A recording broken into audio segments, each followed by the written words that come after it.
Selamat pagi, Bapak, Ibu, Saudara semuanya. Perkenalkan, saya dengan Junita Monica Angelin dari UPN Veteran Jakarta. Pada pagi hari ini, saya akan memaparkan materi mengenai membangun zona integritas. Materi ini merupakan bagian daripada materi penyuluhan anti korupsi. Baik, kita akan mulai.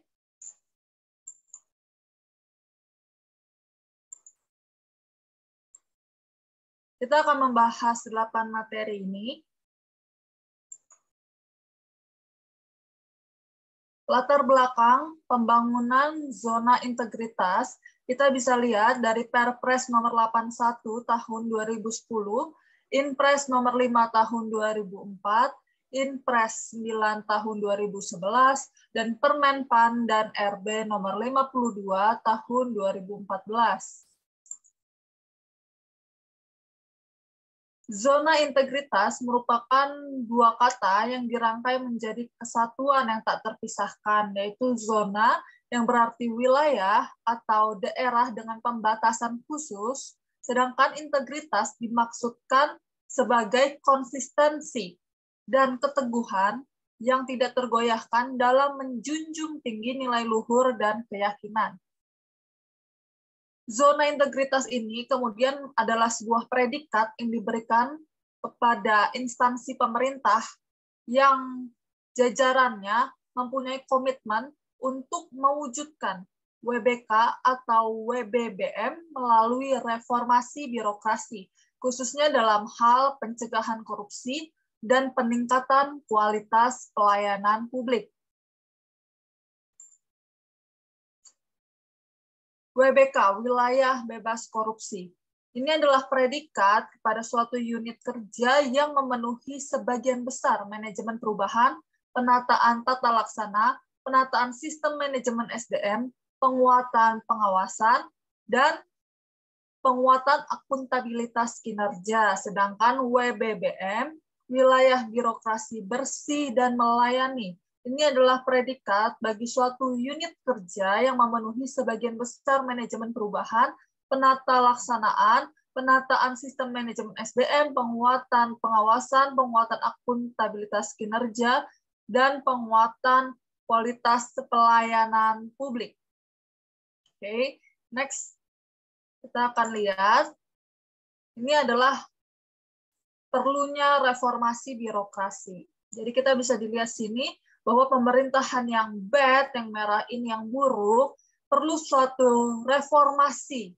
Jadi birokrasi perlu suatu reformasi agar menjadi suatu good governance.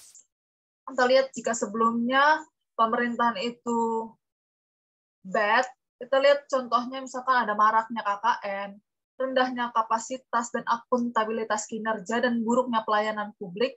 Ini melalui reformasi diharapkan bersih dari KKN. Kapasitas dan akuntabilitas kinerja menjadi tinggi, dan pelayanan publik pun menjadi berkualitas.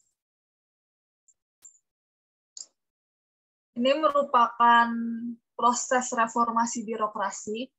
Jadi kondisi sekarang yang diharapkan nanti pemerintahan akan lebih better, faster, and cheaper. Mekanisme pembangunan ZI, ada perencanaan ZI, pembangunan ZI, pengusulan, review TPN, penetapan WBK atau WBBM, dan selanjutnya pembinaan dan pengawasan. Ini adalah kerangka logis penilaian, jadi area pengungkit 60% dan hasil 40%. Di sini ada 1, 2, 3, 4, 5, 6 area, dan di sini ada 2 area. Dan tentu saja ini merupakan perbaikan dan pembelajaran secara berkala. Indikator pengungkit, ini ada manajemen perubahan, penilaian tata laksana, penguatan pengawasan, penataan sistem manajemen SDM, penguatan akuntabilitas kinerja, dan penguatan kualitas layanan publik.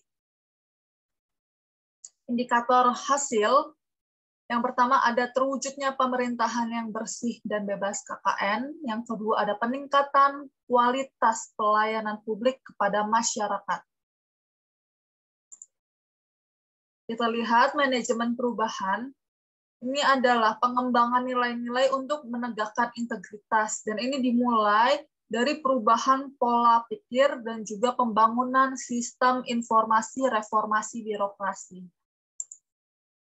Penguatan pengawasan, ini misalnya ada whistleblowing system, di mana ini adalah sistem untuk melakukan pengaduan jika didapati oleh masyarakat adanya suatu indikasi ciri-ciri orang telah melakukan gratifikasi atau suap. Penguatan akuntabilitas kinerja, contohnya adalah bisa melakukan penyusunan lakip, laporan kinerja, dan juga pembinaan akuntabilitas. Penguatan kelembagaan, ini bisa kita lihat restrukturisasi organisasi kementerian atau lembaga. Selain itu, kita juga ada penguatan tata laksana, misalnya melakukan penyusunan peta proses bisnis kementerian atau lembaga, penyusunan SOP makro dan mikro secara jelas, dan juga ada integrasi layanan, dan lain sebagainya. Selanjutnya ada penguatan sistem manajemen SDM. Jadi ini cukup banyak ya, ada perubahan reformasi untuk penguatan SDM. Selanjutnya ada penguatan peraturan perundang-undangan, misalnya penyusunan peraturan perundang-undangan, sosialisasi peraturan perundang-undangan, pendokumentasian, dan pengelolaan sistem peraturan perundang-undangan. Peningkatan kualitas pelayanan publik.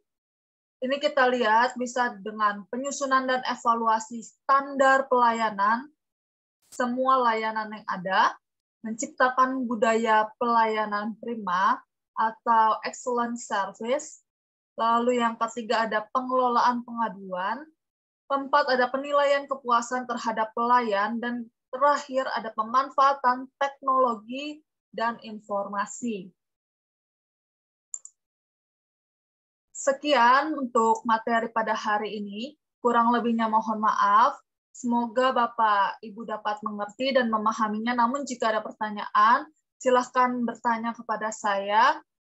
Terima kasih. Selamat pagi dan salam integritas.